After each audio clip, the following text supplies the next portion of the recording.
All right, Mo, you ready to go? Church? Yeah, it's a good day. Nice. It's not as hot as it was last. You know, so I guess we're getting closer to fall, so things are cooling down. So Thank goodness. Thank goodness. yeah. Shoot. This weather is too much for me. I was telling somebody that I'd like to come outside before 6 p.m. Well, I know. Spontaneous combust. So it's actually kind of true. It gets hotter like around 4 o'clock. Yeah. Yeah.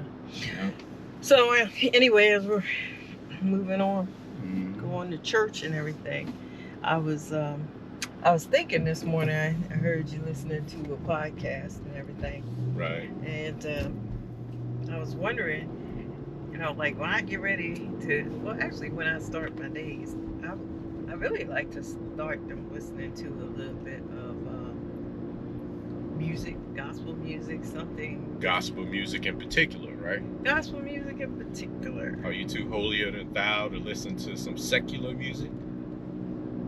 Well, no, it's not that. I mean, I don't listen. Used to be a househead. You ain't a househead no more? Oh yeah, I'm a househead now.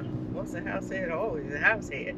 Okay. But I guess because I like to start my day with giving that praise to the Lord in that way. Is that a first fruits kind of thing? I think so.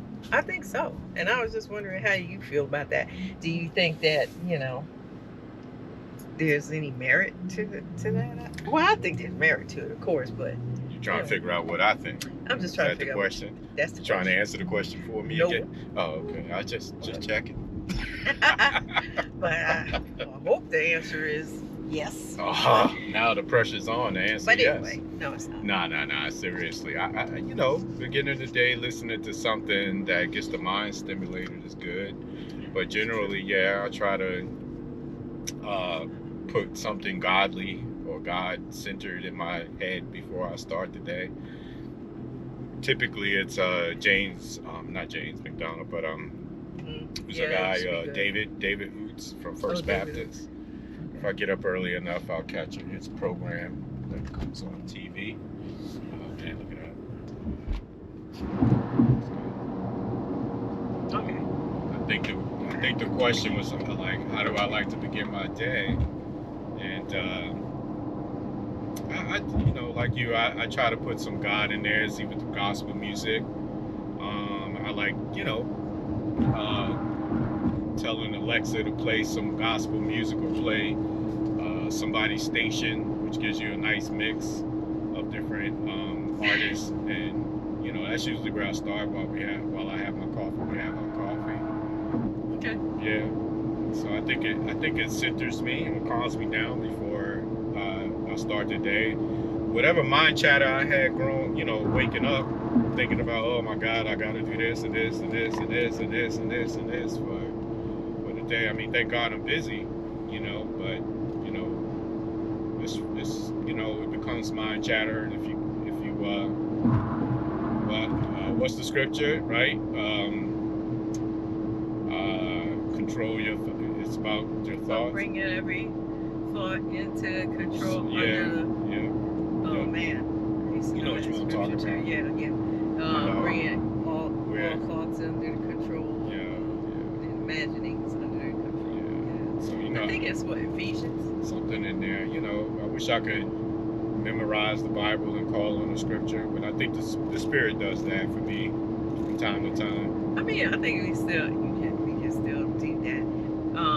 I just think I think it begins with the one with the battle is not flesh and against flesh and blood. Yes, it's in Ephesians. So anyway, I think that starting the day with the scriptures or some type of God-centered message is a good way to help me. It helps me bring those thoughts into the right place. That's a good point. Yeah. I used to and this is what I have been missing over the last few weeks. Every morning when I used to go to work, before I would go into the building, I would just say a scripture from Psalms, and it was Psalms 23. no, it wasn't 23rd Psalm. It was oh boy, the We Lord are is truly my light. showing our lack. Okay. Yeah, We're truly showing our lack of scriptural knowledge right now. Yeah, really. No, it was like, the Lord was my light, my salvation. Whom shall I fear? The Lord is the strength of my life. Of whom shall I be afraid? Yeah. And I used to say that, and I used to say, let the words of my mouth. This was just a meditation. Let the words of my mouth and the meditation of my heart be acceptable in thy sight, O Lord, my strength and my redeemer. Yeah. So those two things, because you know, if you hit that door at work and it's like before you can get upstairs, something's pissed you off. You know, I'm like, goodness gracious, right here at the elevator. So what's the most common thing that might piss you off before your day starts? Somebody like slamming the door on me. You know, we have those doors where you have to swipe in, and then you try to swipe in, and somebody, you know, you got your coffee in one hand and your purse in the other, and you know, you walk through the door and don't bother to try to hold it for you and nothing. Swiping your badge, it's like, gosh. Yeah. I mean, just, I don't know. Traffic. Then it's just rude. Nowadays, it just feels like guys are just so rude. They don't even have any kind of manners or anything. I don't know whether that's because we've gotten so independent that they feel like they don't have to hold the door. Oh, you mean women? Yeah, women have gotten so independent that they don't. And I know that there's some guys who said, you know, a woman will be like, wait out the door for me. I can open the door myself. You know, I'm like, yeah. Okay. Yeah. I hear you. Have it your way. Yeah.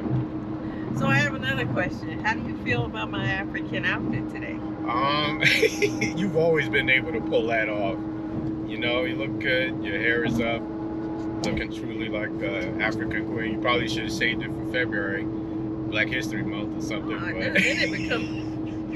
then it becomes a costume. You know, as I was wearing it, I was thinking about it. It's like, oh boy, I'm in Florida. What are you doing? You're wearing this? They just got rid of African studies. Yeah. Is that like a... Ron DeSantis' Gestapo will come down and say, I know, right? You can't wear that. You have to put you in jail for expressing your African American heritage. You know, and it did occur to me though, and I was like going, oh wow. You know, I wonder if this is to some people, I don't know if it's a political statement, but for me, it's a fashion statement. It's more of a cultural statement. Okay. You know, it's an embracing of my African heritage. The other thing is, and I can't emphasize this enough times, is that the very expensive fabric that I brought for one of, I won't say who, to back. Why not? Because I'm just not gonna do it. And it came back from Africa and gave to a person as a gift. What? You want? I don't even want to go into where I found it. But let's say that no more gifts. No more gifts. No more and souvenirs. No more seat holding. Now that's the second thing off the list of things I don't do. I don't bring souvenirs. No more holding seats and no more souvenirs on travel. Nope. That's that. I don't know how many I've seen wind up in somebody's box at the Salvation Army in a drawer somewhere, and it's just heartbreaking. Yeah. Because you try to give things to people that have some significance and stuff like that, but you know. Well, I guess that maybe is the difference. It's significant to you, so but not to them. It should be because it came from you, right? The sentimental value and stuff. Now that's me. I'm big on that's where I get. See, that's why I have so many things, because I have a lot of sentimental value, which is very dangerous because that can border on hoarding.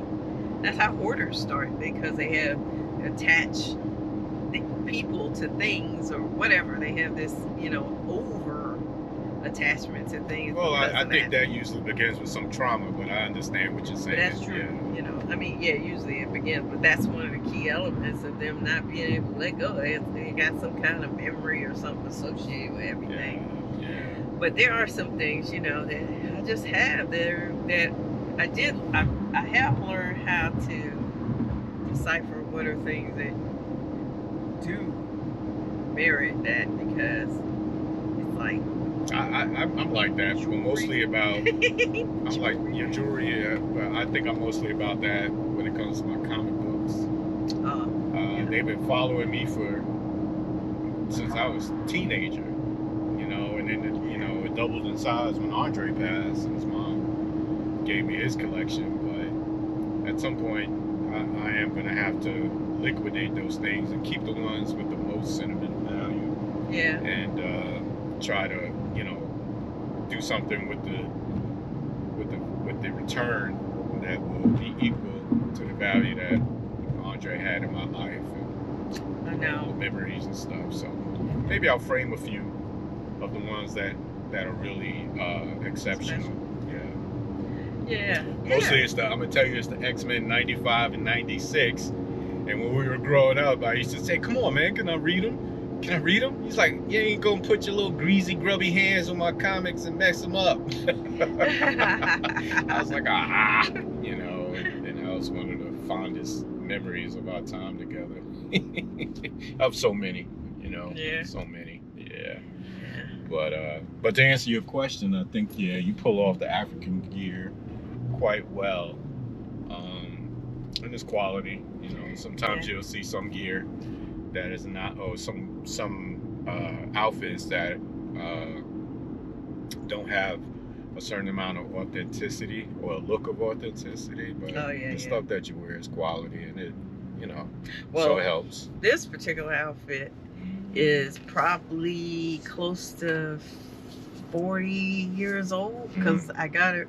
My grandmother hosted this lady from Sierra Leone years ago. I mean, when I was probably not even, I was probably around 10th grade, 9th grade, and 9th or 10th grade. And so that's about, what, 14 or 15? So I'll say, yeah, it's been a good while so that this has been around. It's in really good shape. Right. But she was an African dignitary of some sort, or ambassador's wife or something. And she had come there to visit and stay with my grandmother. Right. And she left some, like, her clothes there, because the people just had never seen such these things, and just fell in love with them. And it's one of my most cherished. This is one of those things. It's a cherished piece because, one, my grandmother gave it to me. Two, it came from a lady so long ago that when African stuff wasn't very popular among black people. And it's like you said, it's well made, good quality. But I was just asking because I was thinking about when my dad was here, and how if he was in a car, he would have been like, "What you wearing that for? Where you going? You ain't no African." I would have been like, "Yeah, well." Your best Eddie imitation. My best Eddie imitation. You ain't no African. Why you wearing that? I mean, it was bad enough, the struggle I went through to get him to realize that my dreadlocks were my hair. They weren't in my hair, they were my hair. My mother had that too. I was like, "Why she got them dreadlocks in her hair?" I said, "Mom, it is her hair." It is her hair. Or like my mother, who says I really don't like dreadlocks.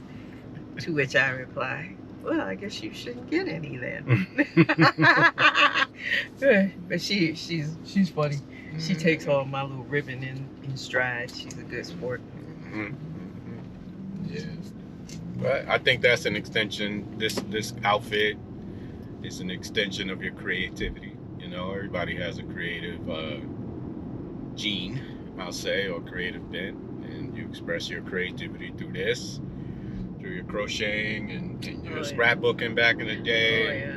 So I know sometimes you'll say, "I'm not that creative. I'm not as creative as you," and I'm like, I was like, "Yeah, you are. You just don't think you are." But everybody does, and we don't have the same creative outlets. I do the photography, draw, and stuff like that. You do what you do, Mm-hmm. but I think that they do complement each other. I still think, like, now that I'm retired, I am embracing that creative side a little more. But it's like the work side was so, everything was about trying to be factual and practical and problem solving and all that kind of stuff. Think it kind of stiffens you up.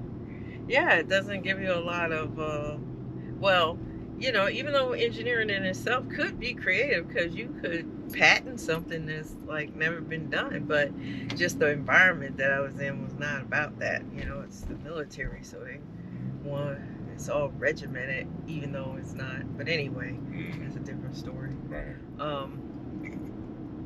But yeah, the crocheting and all that stuff was giving me a lot of pleasure because it allows me to work with do stuff that I don't normally get to do. Right. Is that Crystal? Oh gosh. That's April. I was getting ready to say, wow, she lost a lot of weight. Well, April's thin. Crystal's lean herself, but yeah. It's like, oh, it's a different one. Mm-hmm. So yeah. Well, yeah, I like that. I mean, what I was saying was, as I retire, I'm looking forward to being able to, like, hopefully merge together the photography with some of my creative pursuits. Like maybe using the pictures to, I don't know, make something. Yeah, well, there's the 3D or something. I don't know. Yeah, but I like that because I do think that the technical side and the art side, the art and science of things when it comes to creativity are so melded together nowadays.